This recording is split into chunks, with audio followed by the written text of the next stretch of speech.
When Donald J. Trump entered the White House in January 2017, the building had already been home to 44 presidents and had undergone dozens of renovations, expansions, and restorations since John Adams first moved in 1800.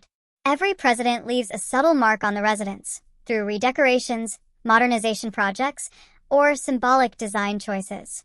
Yet, given Trump's lifelong career in real estate and luxury development, many wondered whether the famously gold-loving developer would transform the White House in his own image.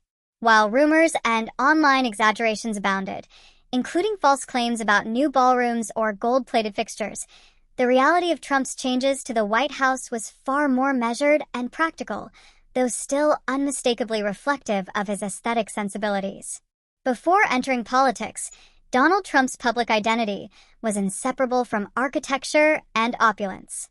From Trump Tower on Fifth Avenue to Mar-a-Lago and Palm Beach, his career revolved around reshaping skylines and marketing a specific brand of luxury, one defined by marble, gold trim, and extravagant scale. Trump frequently cited his real estate success as proof of his executive abilities, arguing that his eye for design and negotiation made him capable of rebuilding America. Once in office, Trump took an active interest in the physical settings of power. He was fascinated not only by the White House itself, but by Washington's broader federal architecture, monuments, military installations, and government buildings. In July 2020, he even signed an executive order titled Promoting Beautiful Federal Civic Architecture, which encouraged classical and traditional architectural styles for federal buildings, arguing that such designs represented the ideals of democracy and the heritage of the American Republic. The order was controversial. Critics said it politicized design, while supporters claimed it restored dignity to public architecture. President Joe Biden later revoked the order in 2021. White House changes under Trump. Despite his flamboyant personal style, Trump's actual alterations to the White House were relatively modest compared to his private properties. The executive residence, which contains the president's living quarters and ceremonial rooms, is a national landmark governed by strict preservation rules. Major structural changes require approval from the White House Historical Association and the Committee for the Preservation of the White House, ensuring that no president can drastically alter its architecture. Most of Trump's renovations were focused on restoration and modernization, not reinvention. Some of the key real projects included Oval Office redecoration. 2017, shortly after taking office, Trump redecorated the Oval Office. He replaced Barack Obama's modern, beige color scheme with warmer tones, gold curtains, a rug featuring sunbursts, originally chosen by Ronald Reagan, and antique furniture. These changes reflected Trump's preference for traditional luxury, but were within the historical norms of presidential redecorating. West Wing renovation. 2017, during Trump's first summer in office, the West Wing underwent extensive maintenance. The updates included new heating, cooling, and ventilation systems, fresh paint, and upgraded wall and carpet materials. This work required staff to temporarily relocate to the Eisenhower Executive Office building next door. The project was long overdue and continued the normal cycle of White House upkeep rather than representing any personal redesign.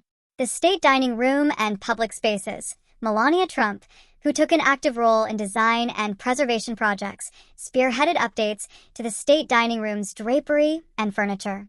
The First Lady's approach drew praise for respecting the building's neoclassical heritage while enhancing its condition. The Trump White House also completed restoration of several pieces of historic furniture dating back to the early 19th century. The Rose Garden. 2020, perhaps the most widely discussed Trump-era renovation was the redesign of the White House Rose Garden, led by Melania Trump. The project replaced crabapple trees planted during the Kennedy administration with a layout based on the original 1962 design by Rachel Lambert Mellon. While some critics lamented the removal of colorful flowers, others noted that the restoration improved accessibility, modernized irrigation, and honored the garden's historical proportions. To understand Trump's design preferences, it's helpful to look beyond the White House and into his private portfolio. Mar-a-Lago, his estate in Palm Beach, Florida, provides a window into his signature architectural philosophy, a blend of old-world grandeur and conspicuous display. The 128-room mansion, built in the 1920s by serial heiress Marjorie Merriweather Post, features Baroque detailing, gold leaf, and imported European finishes.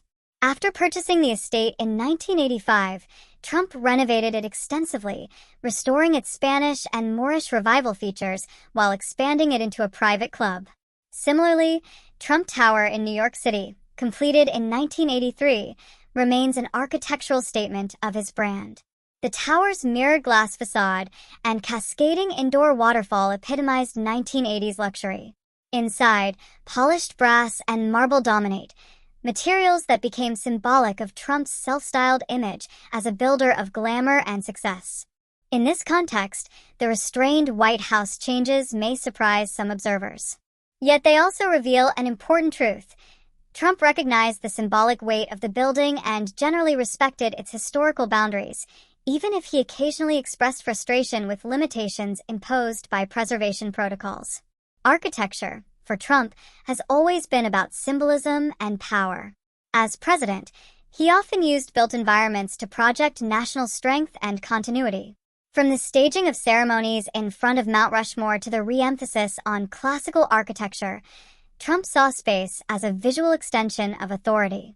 The White House, with its timeless Georgian neoclassical design, naturally fit that purpose. Trump's rhetoric also frequently invoked the language of construction. Phrases like, "We're rebuilding our country," "the best infrastructure," and "beautiful walls" reflected his developer's mindset. Even his controversial push to build a border wall with Mexico became, in many ways, a continuation of his fascination with monumental architecture, a physical manifestation of political will. When Donald Trump left office in January 2021, the White House remained largely unchanged in structure. The East Wing, which houses offices for the First Lady and social staff, saw no demolition or reconstruction. No ballroom was built, no gold-plated columns installed, and no expansion projects approved beyond regular maintenance. Nonetheless, Trump's architectural influence endures in the broader conversation about civic design and symbolism. His executive order on federal architecture sparked renewed debate about modernism versus classicism in public buildings, a discussion with roots going back to the Founding Fathers.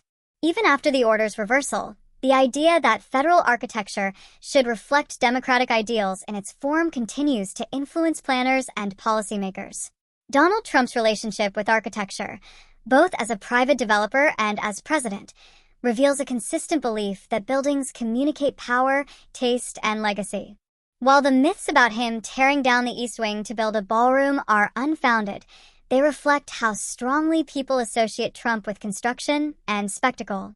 In truth, his White House tenure involved practical restoration projects and historically respectful updates, rather than personal grandiosity.